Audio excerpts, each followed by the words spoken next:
बातमी पुण्यातूनच आहे, खड्ड्यांबाबतच आहे। पुण्यात खड्ड्यात महापालिकेचा टँकर पडल्यानंतर आता खासदार सुप्रिया सुळेंनी सत्ताधाऱ्यांवर टीका केली। तर सुळे पुणेकरांची बदनामी करत असल्याचा पलटवार केंद्रीय मंत्री मुरलीधर मोहोळ यांनी केलेला आहे।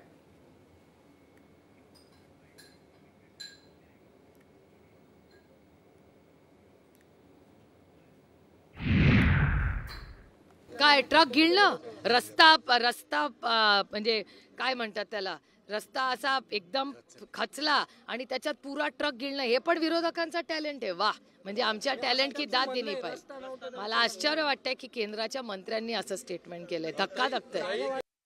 शेवटी राजकारणामध्ये विरोधक असावा, वैचारिक मतभेद असावेत, ज्याचे विचार असावे, पण कुठल्याही गोष्टीची खातरजमा न करता आमच्या विरोधकांनी लगेच जे नेहमीची त्यांची ठरलेली भूमिका आहे, पुण्याची बदनामी करायची, या शहराचं नाव खराब करायचं, ते सुरू केलं आणि रस्त्यावरती खड्डा पडला आणि ट्रक खड्ड्यात गेला, अख्खा बुडाला, अशा प्रकारचा एक संभ्रम निर्माण करण्याचा प्रयत्न जाणून बुजून केला गेला।